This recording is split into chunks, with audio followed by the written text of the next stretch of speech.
something a bit different this week because we're going to do a product review.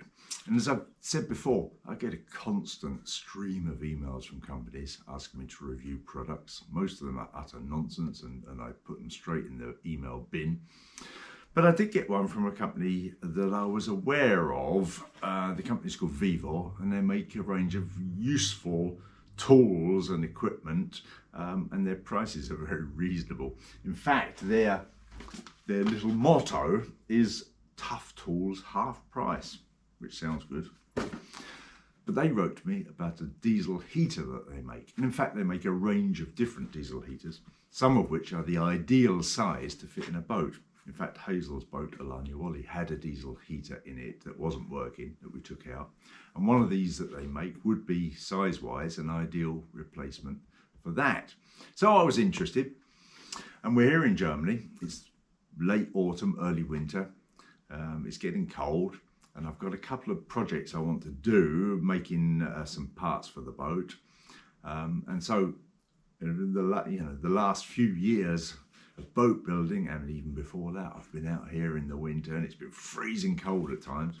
And I thought I'd take this diesel heater and fit it in the workshop so we could warm the workshop.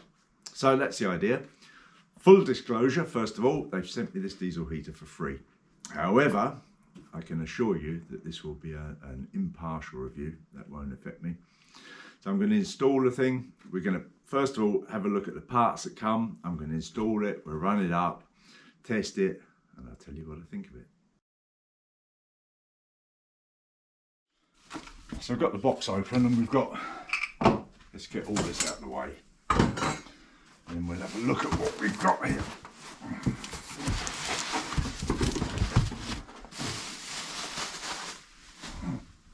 So, here's the heater. It's completely self-contained. Fuel tank is there. The diesel fuel goes in there. We've got a screen and a control unit here. The hot air comes out of there. Remote control.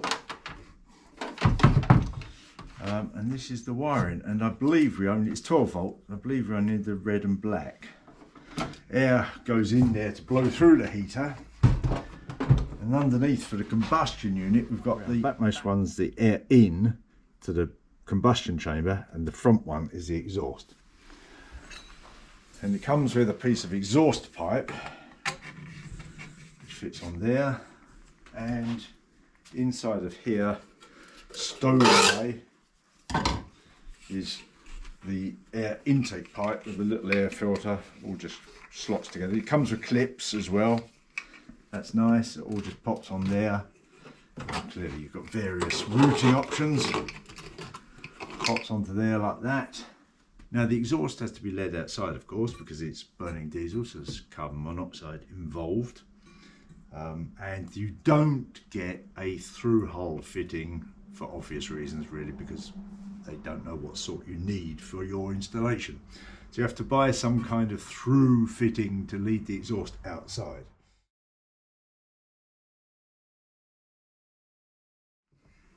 Otherwise, we've got some ducting which would fit on the front if you wanted to, and some outlet things to fit in wherever, in your boat or your van or wherever you're fitting the thing. So you can run that through like that to lead that output there, and I guess this stretches. It does. Yeah, I guess with a good old pull you can stretch that to a significantly longer length than that, but clearly you can buy it as well if you need more. So that's what you've got, completely self-contained. I say fuel in, hot air out, exhaust out, air in through with the filter. Comes with clips and screws and everything you need to install it. So let's do that.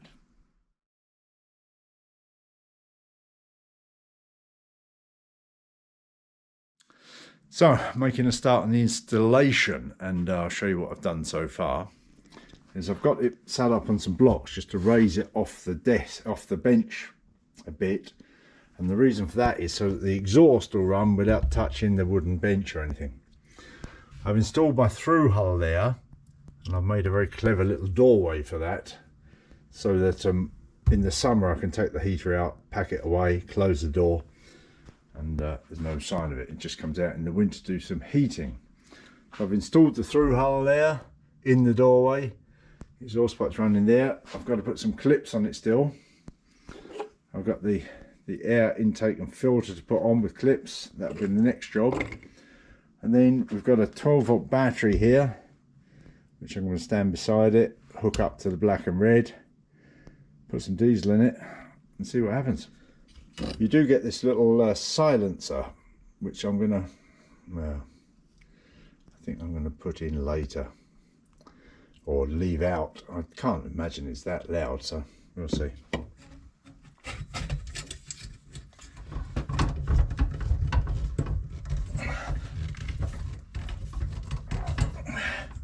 Okay, first time. This thing's not very important, really, is it? Okay, that's good. That's supposed to go through there like that. I'm going to put something there like that.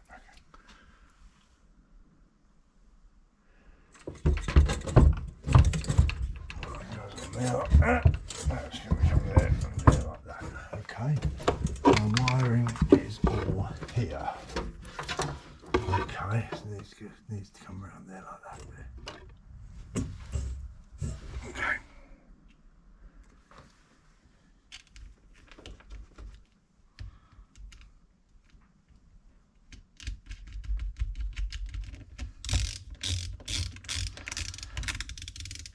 That's good.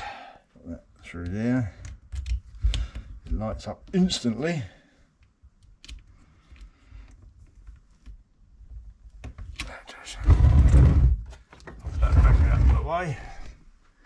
You see that it's lit up. What I'm going to do is get some diesel and read the instructions, I think, really. Well, so far so good. I have to say, you know, it's a good solid looking thing. I love the construction of it. I don't know why we need the blinking LEDs or it's speaking to me. That's beyond my comprehension why such things are necessary. And here's where my issues begin. It does look good, don't get me wrong, it looks good, but this is the instruction manual, which they've kindly sent me in English.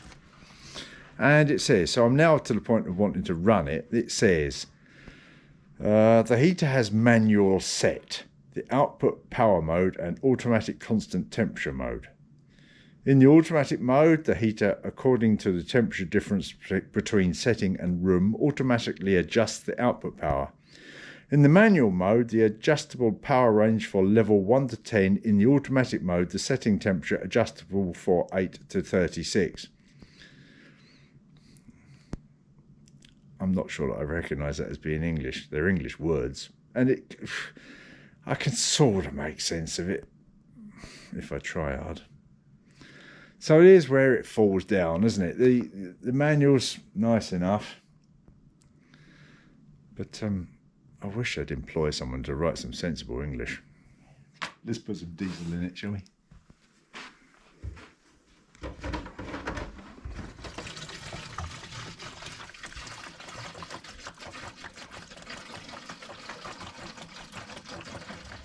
Enough for a test, I thought, wouldn't it?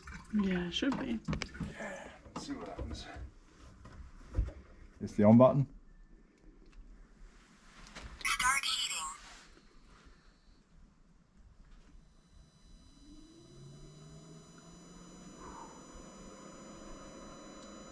The time's definitely wrong though. Oh yeah.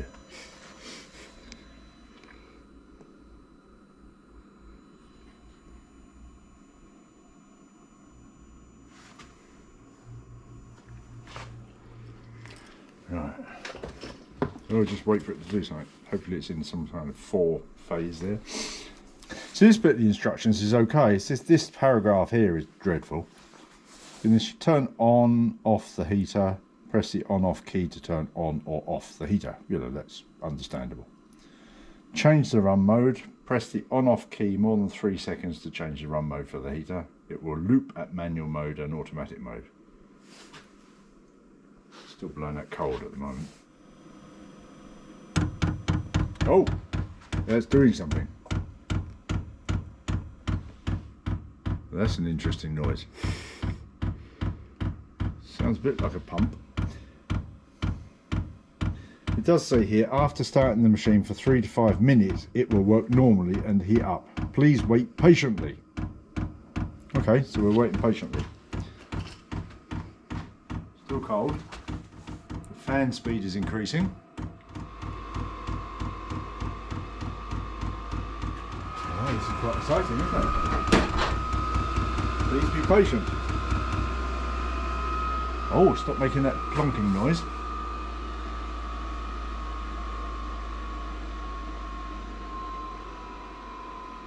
This all means.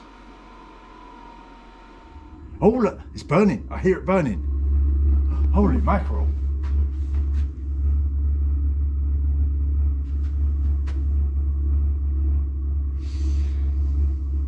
That's blowing that warm air now. Warm, not burny hot.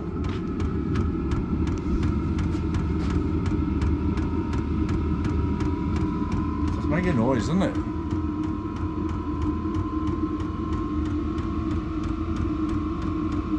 Wow.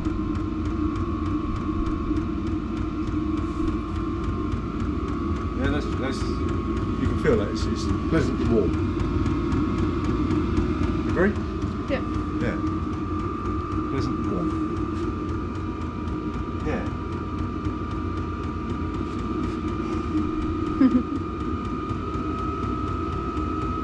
Yeah, that's getting nice. What have we got in the camera there? How many minutes? We've been running for 8 minutes now. Filming, that's including filling the fuel. Yeah, wasn't that's it? true. Yeah. So it's been running about 5 minutes. Now it's blowing out good warm air. That's nice. I think it's the sort of thing that will take the chill off the thing. I think you don't want it running all the time. Well, it tells you not 24 hours anyhow, but you know, you can run it for whatever, half an hour or so, warm the workshop up. Just run it up now and again when you want to. Well, that's nice. Nice warm. Not silly hot. Pleasantly warm. It's not going to catch anything on fire. Like that. A little bit of smell, but I guess that's because it's all new. Yeah, no, that's. Oh, it's getting warmer now. Oh, it's really. Now it's getting hot. Now it's getting hot. That's. You know, I can still hold my hand in front of it, but it's probably only for a minute or so before I'd be pulling my hand away. That would get too hot after a while.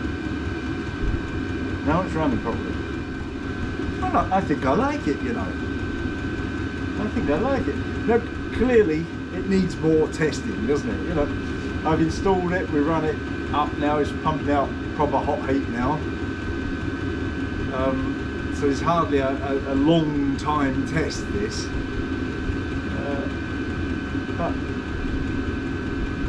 But that is good. I have one of those, you know, these, what they call them, these big sort of torpedo heaters that you hook up to a gas bottle and have it out in the boat shed for a bit. But this is better. And actually, I think these are cheaper. I think I paid a fair bit for that thing. This is pretty good. So you're not, unless something went right in front of you, it's not going to catch anything on fire. Because that's getting hot on my hand, but you know, you wouldn't put anything there. Out here is quite comfortable. That's lovely. It is. That is actually pretty good. That is actually pretty good. So, a bit dark. We've got Hazel with a phone camera, but this is the noise from the exhaust. But it's fine. You know, a bit of warmth, obviously, but not burny. Good. It will make a good hairdryer. So, okay, so it's lovely. Nice and warm in here. Let's switch it off.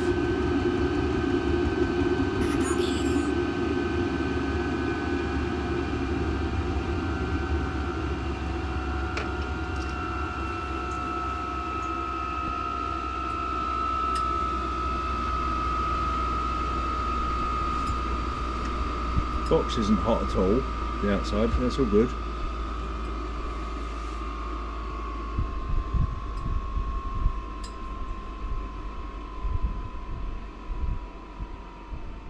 It's revving up again now. It is.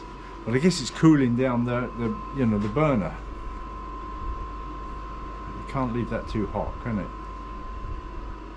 So it takes a while to shut down, but it's you know, it's clearly indicating on the screen what it's doing, so that's all entirely sensible, I feel.